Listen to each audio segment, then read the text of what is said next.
Hello, everybody. This is Gertrude here in Wellington, New Zealand. Thank you so much for joining me in this speakers group on Facebook, or if you're watching this video on YouTube, welcome. I call myself the book midwife because I show up for people and I show up for speakers who are ready to tell their stories, who are ready to stand on the world stages and be seen. So if you are a poet, a writer, an author who's already published and you want to learn more things about how to write your book, if you want to go into the public speaking arena, either as a trainer, as a coach, as an inspirational speaker or a motivational speaker, I'm your woman for that. So I'm going to be sharing tips and ideas today on 5 unexpected ways to get clients, to get your first customers in your first year of business as a speaker. Now, a lot of times people don't pay attention to the resources they already have around them, to the people that they already know. And you will be surprised that if you were to reach out to family, to friends, to former work contacts, or anyone in your personal network and tell them that you're creating this career as a speaker, you will be blown away at the number of opportunities that they will actually offer you. So your personal network is a goldmine. First thing I suggest you do is to hop onto social media. Use Facebook to tell people what you're doing this year in carving a career as a speaker. Tell people what your area of speaking is going to be. If you're a business coach, if you're a life coach, if you're somebody who's written a memoir where you think that you could run workshops to help and empower somebody else, tell people what your area of expertise is. And it could just be your personal life story that can be used to uplift and inspire other people.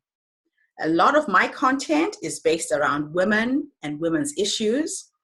I'm an advocate for children's rights, and I was blown away at the number of opportunities I got once I stepped out there and put myself on the line and started creating this niche that has made me an international speaker. And in the last 17 years, I've been to 56 countries, being paid to be flown to different parts of the world to present. And these are some of the tips and ideas that I want to share with you through this program. If you have a mailing list, craft a personal email to your contacts and let them know what you're about in 2018. Ask them to give you referrals. Or set up coffee dates with friends and acquaintances and talk to the people around you and tell them that this is your mission for 2018 and you would like them to give you referrals. So one of the things you have to do is to first let people know where your strengths lie and what services you're going to offer. So remember, as a speaker, you not only have to stand on stage and give a keynote presentation. You could facilitate in running a workshop for an organization, depending on where your area of strength lies. You could host your own workshop and advertise it using social media to attract people to come. Or you can go into training in the corporate world and run training programs for different organizations as well. The key, though, is that you must know exactly what it is you do and how you can be of service to people, and find a way of articulating that in a very short space of time, because a lot of times when you're meeting with people, they don't have a lot of time to take in too much information. So try and synthesize it into a 10 to 15-minute presentation where you articulate who you are as a speaker and the kind of areas you speak around. The other thing you can do, which is number 2, is to ask your current clients for referrals. So regardless of what you're actually doing in life right now, the people that you're actually associating with in whatever field can become potential referral points for you. So before you branch out and try and do this professionally, ask your current clients for referrals. And what happens is the warmer the referral is, just because that person knows you, they will give you a warm introduction.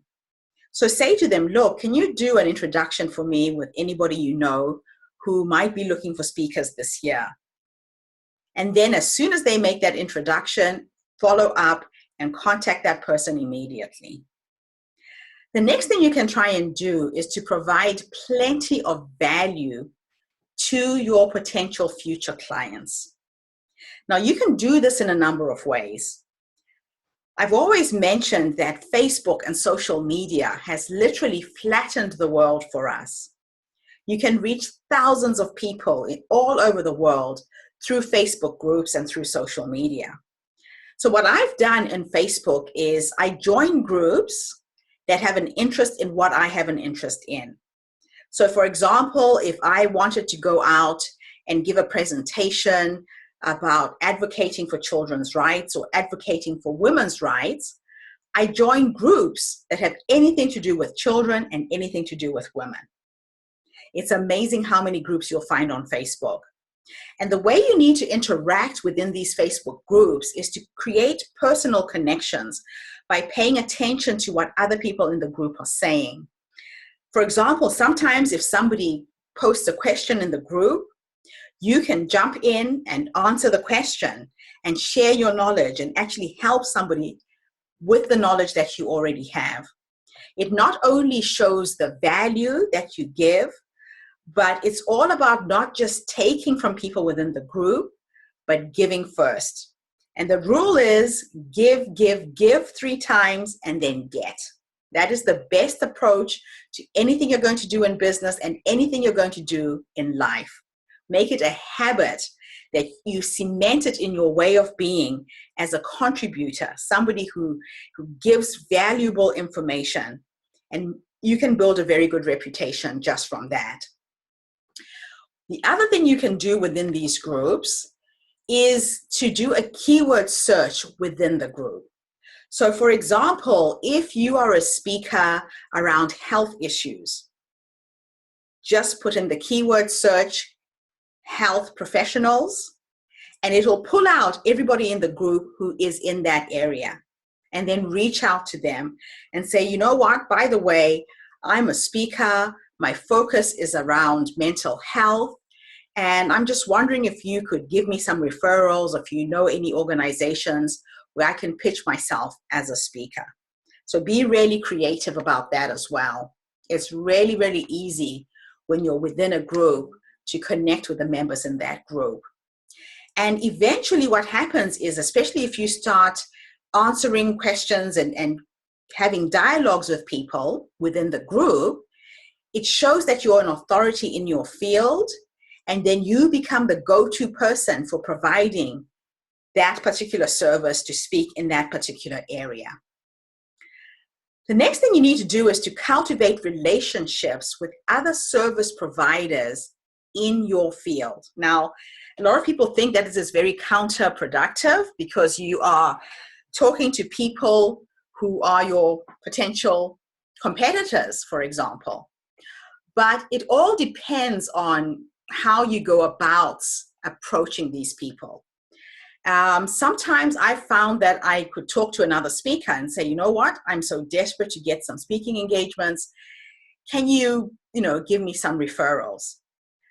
I have been blown away at the number of speaking opportunities that I've had from other women who are speakers who speak in my area.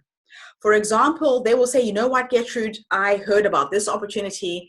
It's clashing with dates that I'm already booked. Why don't you contact this organization, or why don't you contact this person? So don't ever discredit the fact that your competitors can be your best referrals. But what you have to remember to do is when you see an opportunity, do the same for them, so that you create these win-win opportunities, these win-win situations with people, and you build your relationships with your competitor based on that. Now, I know that a lot of people don't like to speak for free, but I've got to tell you, I got to be an international speaker because I offered my services to speak for free. It was at a time when I had written my first book, and my mission at that time was to sell 100 copies of this book a month at $35 a book. And I would make $3,500 like this. I spoke for free in social networking groups like Rotary groups, Lions. In New Zealand, we have something called Probus. Anyone who was looking for a guest speaker and couldn't pay me, I would put up my hand, because I knew that, for example, within Rotary, if you can go onto rotaryinternational.org and put in the zip code or the address where you live, you will find 10 to 15 Rotary clubs that meet every single week. They look for speakers first thing in the morning, sometimes at 6 or 7 o'clock in the morning, the breakfast meetings. They meet at lunchtime, and they meet in the evenings. So you get a choice to speak at different times of the day. And what happened is I would go with a stack of business cards. They knew that I was speaking for free, and they were very grateful for that. But before I went to give my presentation, I would tell who's ever organizing the speakers that I'm going to bring copies of my books to sell. And I would hit my mark. Every single month, I made $3,500 by speaking for free. But the magical thing that happened from these free speaking opportunities is that people started passing my name around. I would have a stack of business cards on the table as I was speaking. And at the end of my speech, I would say to them, I'm a paid inspirational speaker. If you know of any other organizations or any other clubs that might need a guest speaker, please pass on my card. And people would come up to the table and take 5, 6 to 10 cards and pass those out wherever they went or whenever they met somebody who was looking for a speaker. So I'm hoping that this is going to help you not only start your speaking career, but learn how to connect and learn how to engage. And some of the best places in the world to speak are libraries. In every single library around the world, you will find speaking opportunities. They normally love bringing in authors. So if you've written a book, or if you're writing a book and you want to start pre-selling the book, approach your local library or any libraries in your area. And what happens is they will advertise that you're coming to speak.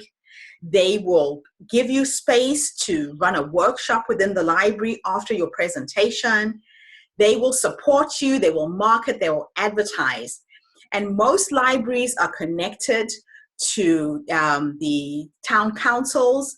So the publication has a wider reach than you trying to do it yourself. And again, you don't get paid, but they do allow you to sell your book while you're in that library. Approach your local bookstores if you're an author. Approach them even if you haven't written a book and have an idea for a book. And then start building your database from there.